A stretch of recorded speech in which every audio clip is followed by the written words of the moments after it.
When we speak the name David, an image instantly arises in our minds, etched in our collective consciousness for centuries.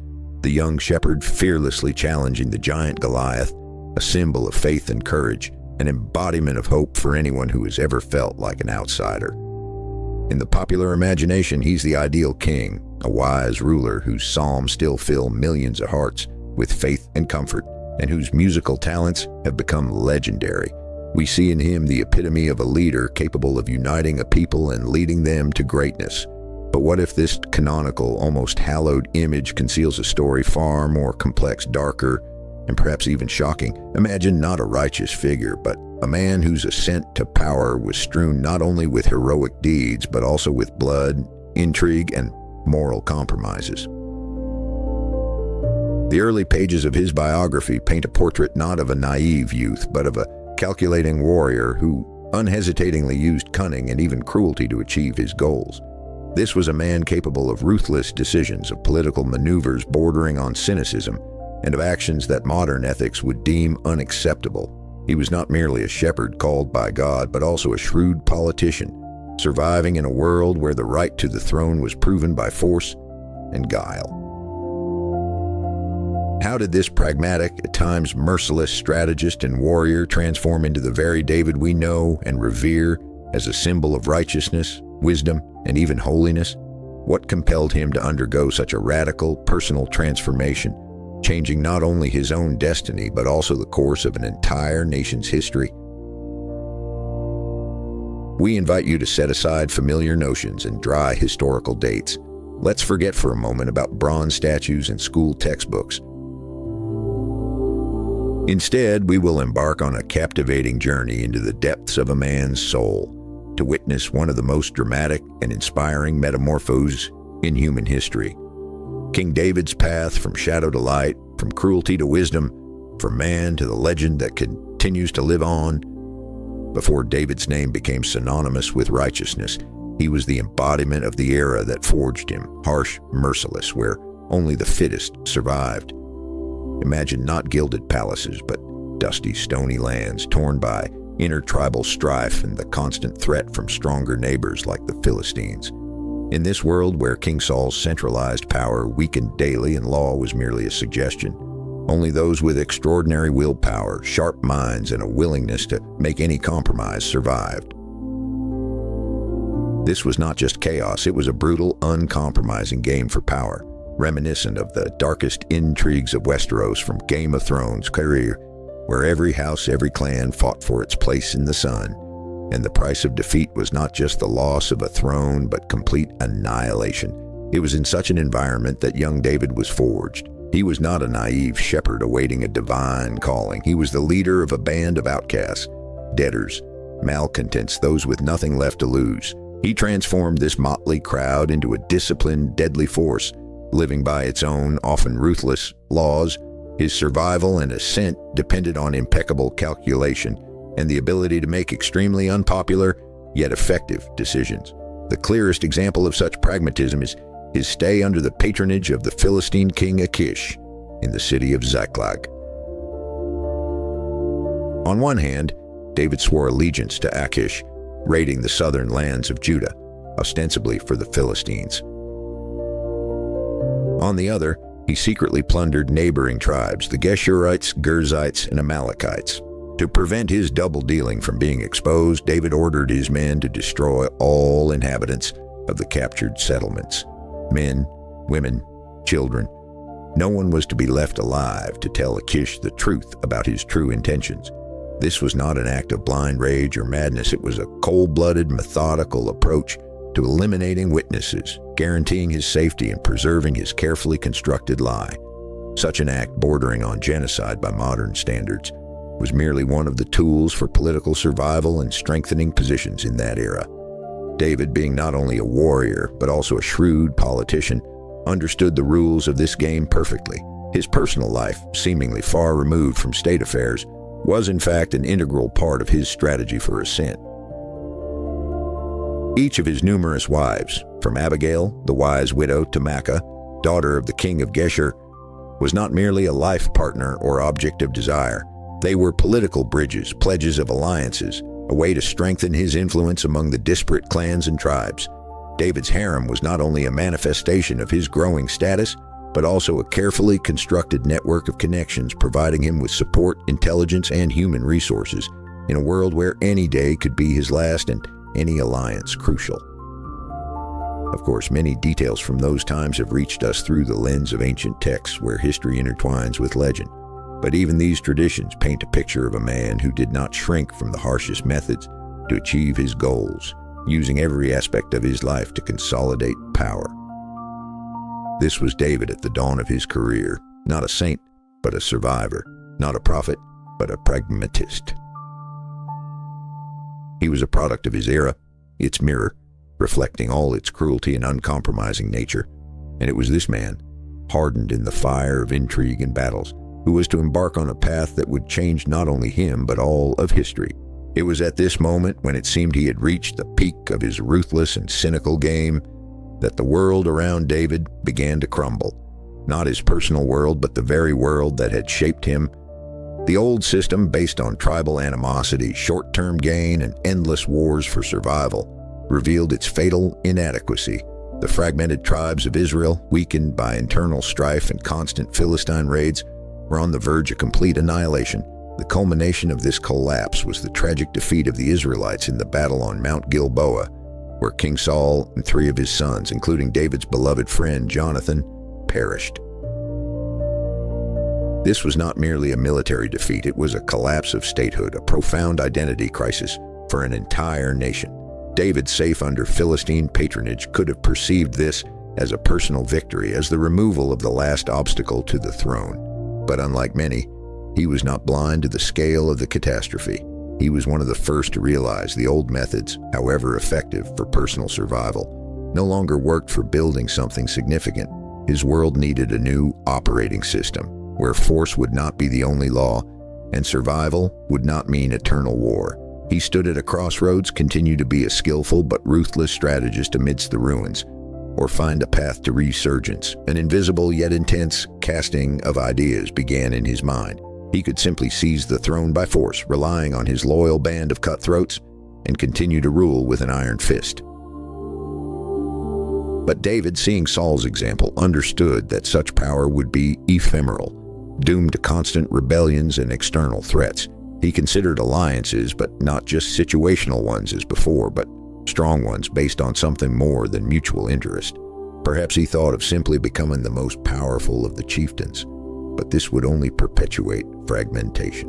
None of the old approaches, neither ruthless cunning nor pure military might, provided an answer to the main question: how to unite a people who had lived in civil strife for centuries and build something that would stand the test of time. It was at this moment of despair and searching, when old maps no longer led to the destination, that the epiphany occurred. It was not the result of cold calculation, but rather a deep emotional shock, that final straw.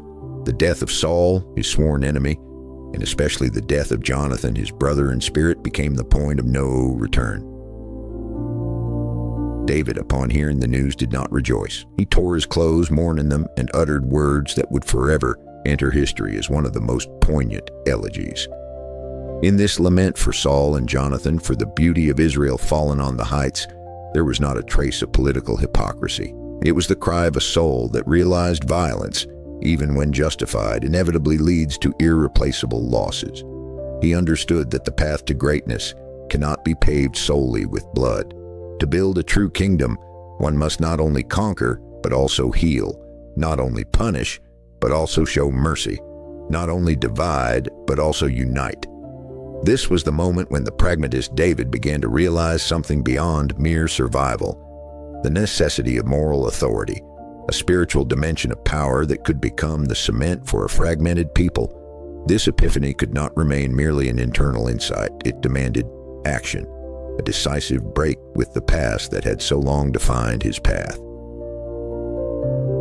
The first and most painful step was to reject the very system that had made him a survivor.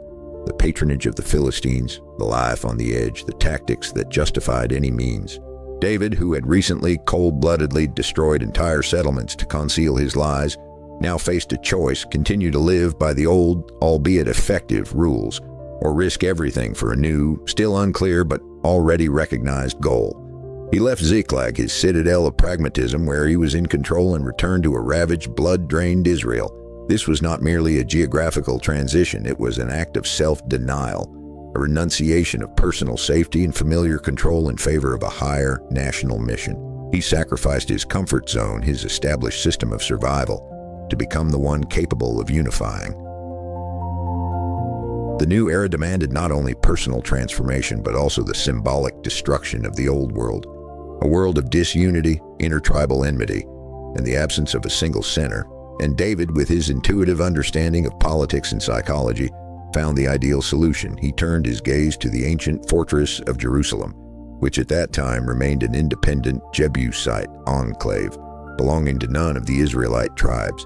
The capture of this impregnable city was not merely a military victory, it was an act of profound symbolism. Jerusalem, neutral by nature, could not be a subject of dispute between tribes. By making it his capital, David effectively declared the creation of a new, unified entity, standing above tribal interests. This was not the tearing down of idols in the literal sense, but the tearing down of the idol of tribal disunity itself, which for centuries had prevented the people from becoming a cohesive whole. It was a painful but necessary radical surgery for the nation, where old structures of power and identity gave way to a new, centralized order. It was from this new capital, this symbol of unity, that the first fruits of a new era began to sprout. David, once a skilled destroyer, transformed into a builder. His reign was marked not only by military victories, but also by unprecedented construction. He began to erect not just walls and fortresses, but also institutions of statehood, forming a centralized administration, establishing a justice system that sought fairness rather than immediate gain. The most striking testament to his transformation and aspiration for a spiritual dimension of power was the decision to bring the Ark of the Covenant, Israel's holiest relic, to Jerusalem. This act, accompanied by national rejoicing and music, symbolized not merely the relocation of a religious artifact, but also the spiritual unification of the people under a single banner. David, himself a talented musician and psalmist, understood the power of culture and faith as cement for a nation. He laid the foundation for the future temple, dreaming of a place where the entire people could worship one God, thereby completing the process of creating not just a kingdom, but a unified, spiritually cohesive nation. This transition from uncompromising struggle for survival to creation and unification became one of the most inspiring lessons in human history, demonstrating that true greatness is born not in conquest, but in the capacity for profound internal restructuring and service to something greater than oneself. But what happened next was not just a continuation of his reign, it became a turning point that changed the very fabric of history, a point of no return not only for David, but for all of Israel. His story is not merely a chronicle of ascent to the throne or a list of military victories. It is a profound lesson in how personal transformation, a conscious choice for light, can become that very point of no return, after which civilization can no longer revert to its former state of chaos and disunity. Imagine a man who once cold-bloodedly ordered the destruction of entire settlements to conceal his lies. He who built his early power on ruthless pragmatism and political intrigue now consciously dismantled these old patterns within himself. He didn't just change tactics or external attributes of power, he replaced the very operating system of his people. In place of the age-old right of force, where only the most cunning and cruel survived, David introduced something entirely different. The power of law based on justice and the power of a unified faith capable of uniting dead in spirit tribes. This was not an instant revolution, but a painstaking, at times agonizing process where each new institution, each new law, each new appeal to spiritual values became a brick in the foundation of an entirely different statehood. He did not merely fight external enemies. He waged the most important battle, the battle against internal chaos, against ingrained habits of cruelty and distrust. It is in this transformation that David's true legacy lies. His story irrefutably proves that even the darkest past, even a foundation laid on blood and compromise, can be transformed and become the basis for something great. This is not a myth of an immaculate hero, but the real journey of a man who, realizing his mistakes and the scale of the catastrophe around him, found the courage to break himself, abandon effective but destructive methods, and create something fundamentally new.